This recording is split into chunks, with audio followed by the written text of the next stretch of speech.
Bom, prosseguindo o estudo de história da igreja, estamos agora na página 79 do livro 5. Vamos ao item 65 do material didático. David Livingstone. Bom, o ano da nossa sequência é o ano 1873, é o ano da morte dele que eu peguei como referência, tá bom? Então, eu peguei o exemplo dele, que ele é um grande missionário, tá bom? Peguei um texto da Enciclopédia Britânica, tá, o link completo, e a história dele é muito bonita, tá bom? Ele é um anabatista, tá bom? Ele foi criado numa igreja calvinista, mas depois ele se converte. Então vejamos a história dele, o que diz a Enciclopédia Britânica. Embora tenha sido criado na fé calvinista da igreja escocesa estabelecida, que era a igreja do governo, Livingstone, como seu pai, juntou-se a uma congregação cristã independente. Já botei do lado, anabatista. Então, como eu disse para vocês, alguns perguntam, será que isso é intencional, pastor? Pode ser, né? Não tem como provar, porque, vamos dizer, você vai descobrir a intenção da pessoa, né? Mas o fato de chamar essa igreja por diversos nomes, ou dizer que essa igreja nasce agora, que ela não existia antes, isso aí muito provavelmente é planejado mesmo, né? Porque se isso ficar provado, mata a doutrina católica e mata a doutrina protestante. Para mim é totalmente provável, né? Tá bom? Então ele juntou-se a uma congregação cristã independente, anabatista, de disciplina mais rígida quando chegou à idade adulta. A essa altura, ele havia adquirido as características de mente e corpo que o preparariam para a sua carreira africana. Em 1834, um apelo das igrejas britânicas e americanas por missionários médicos qualificados na China fez com que Livingstone decidisse seguir essa profissão, ou seja, missionários que, principalmente a Inglaterra, ela começou a mandar muitos missionários, era um país muito rico, né? Ok? Então, deu liberdade aos anabatistas bem cedo, 1670 mais ou menos, já estava dando liberdade, então eles mandaram muitos missionários.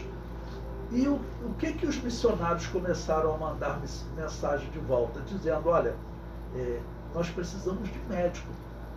Então, o Livingstone, o que ele faz? Ele resolve estudar medicina para ele ir para o campo missionário. Bom, ele prossegue.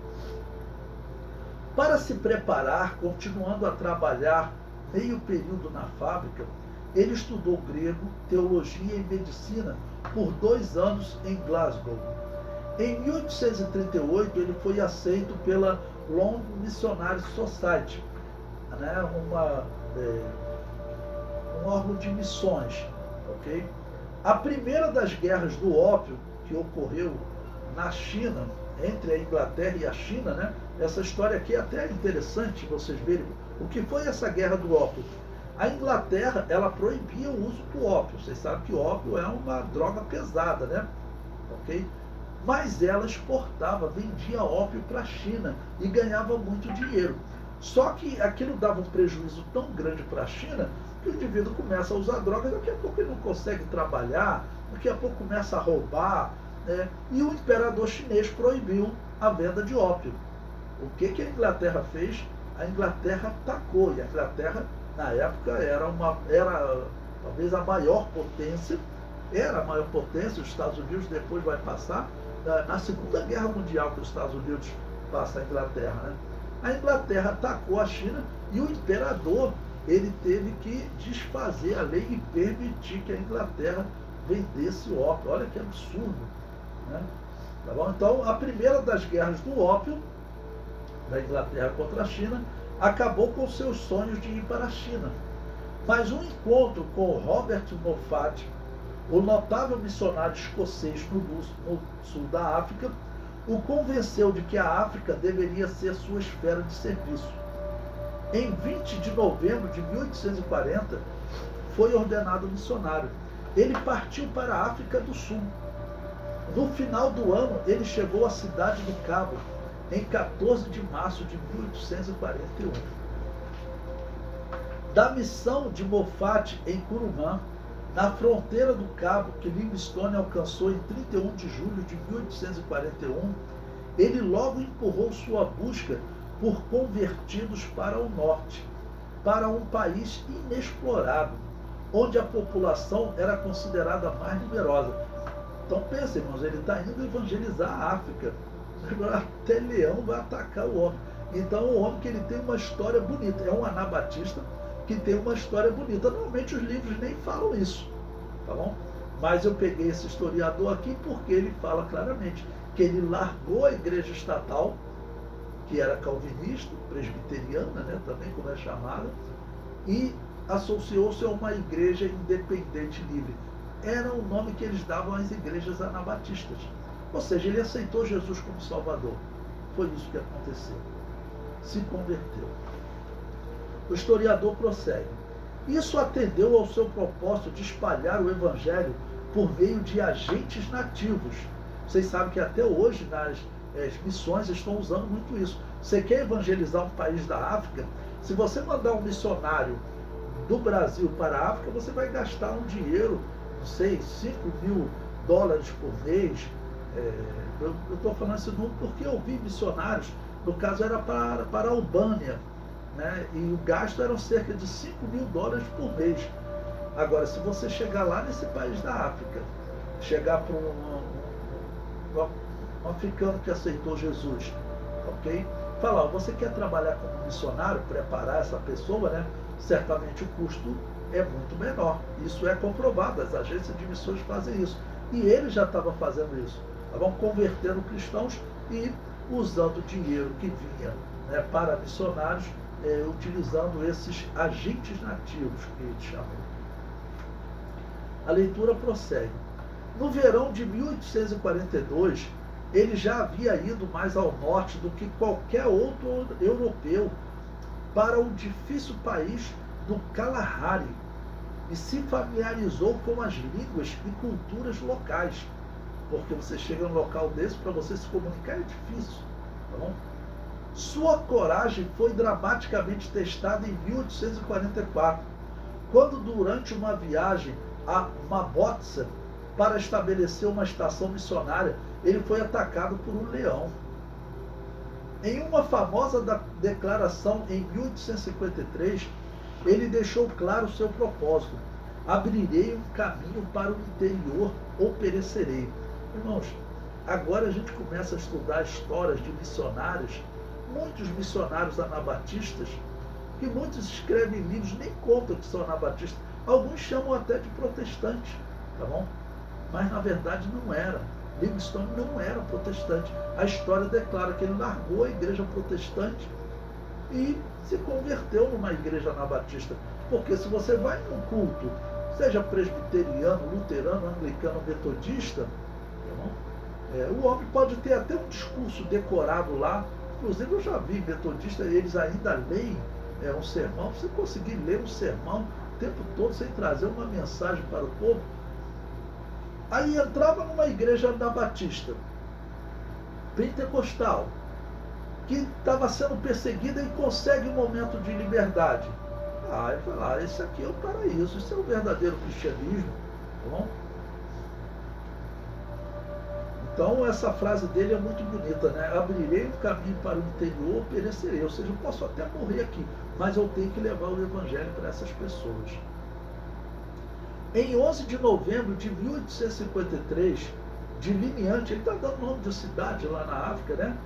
Nas proximidades de Zambeze, e no meio do povo Makololo, que ele considerava eminentemente adequado para o trabalho missionário, Livingstone partiu para o noroeste com pouco equipamento e apenas um pequeno grupo de africanos.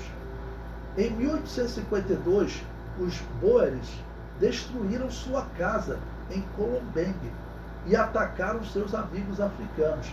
E muitos, na África, vocês sabem que o espiritismo é fortíssimo, né? O espiritismo, que é a religião do culto aos mortos, eles, claro, não gostam de cristãos. Ainda mais chega um cristão anabatista lá, o demônio conhece bem, como um exemplo da Bíblia, né?